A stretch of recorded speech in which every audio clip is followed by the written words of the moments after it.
Part 16.12. Surah An-Nahl, the B. Assalamu alaikum. Welcome back to Sufi Essence with Hammad Syed.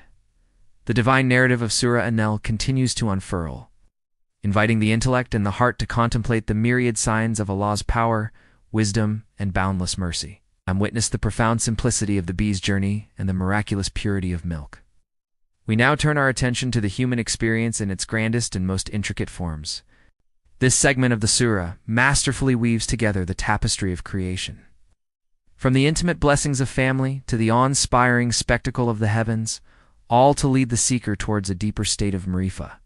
We will journey through a series of powerful parables and metaphors designed to illuminate the path of the sincere and expose the folly of the ungrateful. This is a lecture on the nature of servitude, the essence of true freedom, and the ultimate signs of the Beloved's care for his creation. Kenzul Aman, Quran, An-Nahl the B, 16-69-79. Then eat from all the fruits, and follow the ways of your Lord made easy for you. From their bellies comes a fluid of varying colors, in which there's a cure for people. Indeed, in that is a sign for a people who reflect. And Allah created you from dust, then from a drop of fluid, and then He made you in pairs. And He has made for you from the ships a means of travel, and from the cattle and the camel a means of sustenance, and a means of transportation. And He has created for you what you did not know.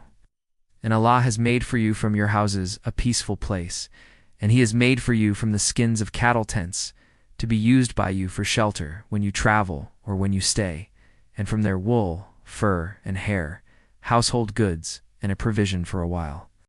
And Allah has made for you from the light of the sun a warmth, and from the light of the moon a cool light. And He has made the stars for you to be a guide in the darkness of the night and the depths of the sea. Indeed, in that is a sign for a people who reason. Allah created you, then He will cause you to die. And among you is he who is brought back to the worst part of old age, so that he knows nothing after having knowledge.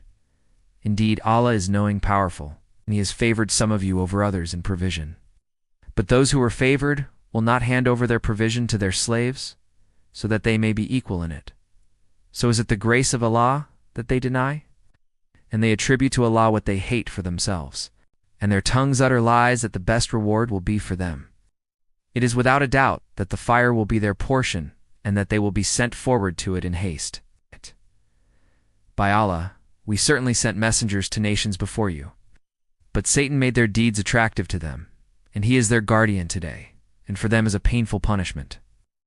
And we have not sent down to you the book, except that you may make clear to them that about which they differed, and as a guidance and a mercy for a believing people. And Allah has sent down rain from the sky, and given life thereby to the earth after its death. Indeed, and that is a sign for a people who listen. The bee's honey. A symbol of the Beloved's gift, the verses begin by concluding the beautiful narrative of the bee. From their bellies comes a fluid of varying colors, in which there is a cure for people. The honey that the bee produces is not a mere commodity. It is a profound and tangible sign of the Beloved's wisdom and care for humanity. The bee, a tiny creature, is a perfect lover, perfectly following the commands of its Beloved. Its obedience is a testament to the power of divine inspiration, and the honey it produces is a physical manifestation of that love and devotion. The honey, with its healing properties, is a gift to humanity. A reminder that the path of sincere devotion and obedience leads to a profound and a tangible spiritual reality that is at the very heart of the divine plan. This is a powerful and an unending spiritual reality that is at the very heart of their spiritual reality. The spiritual journey is a process of purification, where the impurities of the lower self are transformed into a spiritual reality. That is at the very heart of their spiritual reality. Oh. The honey is a symbol of the spiritual healing that comes from a heart that is in a state of submission. The human condition, a broken mirror, the narrative then turns to the human condition, a beautiful and a tragic reality that is at the very heart of the divine plan. And Allah created you from dust, then from a drop of fluid, and then He made you in pairs. And He has made for you from the ships a means of travel, and from the cattle and the camel a means of sustenance and a means of transportation. This is a powerful and an unending spiritual reality that is at the very heart of their spiritual reality. The human being is created from a drop of fluid and then is given all the blessings of life, a home, a family, and all the means of sustenance and transportation. This is a profound and an unending spiritual reality that is at the very heart of their spiritual reality. The human being is given all these blessings, but instead of being grateful, he becomes arrogant and denies the very source of these blessings. The verses then present a powerful and a deeply personal parable, and he has favored some of you over others in provision. But those who are favored will not hand over their provision to their slaves, so that they may be equal in it. This is a profound and a deeply personal condemnation of the arrogance that fills a heart that is not in a state of submission. The master who is given all the blessings of life refuses to share it with his slave, the very person who helps him in his life. The master, in his arrogance, denies the very source of his blessings and refuses to share it with others. This is a profound and an unending spiritual reality that is at the very heart of their spiritual reality. The master's spiritual reality is a broken and a shattered mirror, unable to reflect the truth. He sees his blessings as a source of his own power and his own glory, not as a gift from the divine. His spiritual state is a mirror that has been tarnished by arrogance and ignorance, rendering him incapable of seeing the ultimate reality. The verses then conclude with a powerful and a deeply personal condemnation of their arrogance. So is it the grace of Allah that they deny? This is a profound and an unending spiritual reality that is at the very heart of their spiritual reality. The denial of Allah's grace is the ultimate spiritual illness, a disease of the soul that prevents it from seeing the continuous and pervasive blessings of the One. The cosmic prostration, the ocean of submission, the narrative then brings a powerful shift in perspective. Moving from the tragic spiritual state of humanity to the majestic all-encompassing reality of the universe. Have they not seen that for everything which Allah has created, their shadows turn to the right and to the left, prostrating to Allah while they are humble?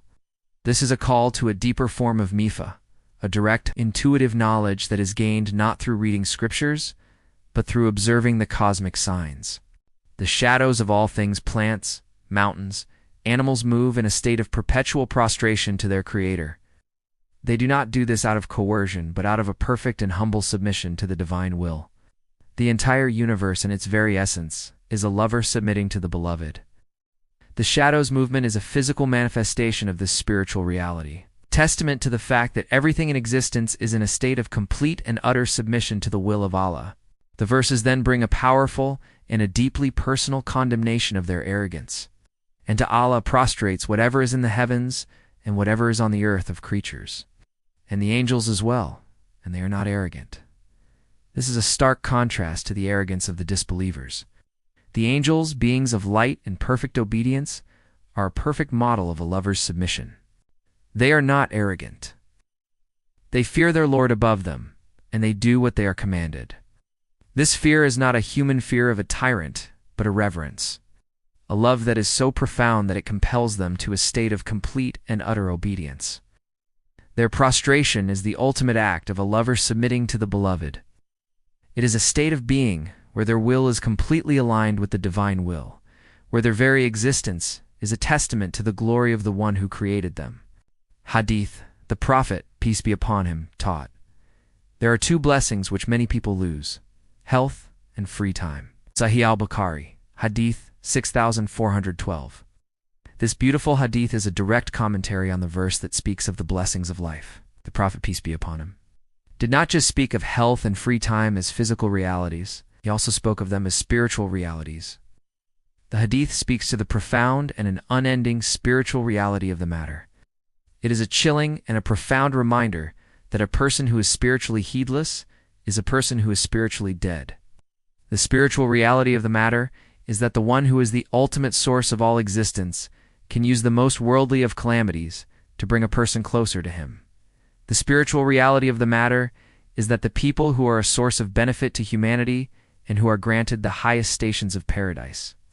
May Allah, with His infinite mercy, expand our hearts to accept the truth and guide us on a path that leads to His eternal pleasure.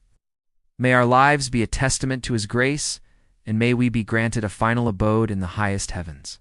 where the light of His presence is ever present. May Allah illuminate your heart and mind with the light of this divine ilm. May He make your channel a beacon of guidance for all who seek spiritual clarity and truth. May your efforts be a source of immense reward, and may you be granted the highest stations of paradise. May the peace and blessings of Allah always be upon you and your loved ones. He grant you unwavering steadfastness on the path of truth, and may your work be a testament to His magnificent names, Ar-Rahman and Ar-Rahim.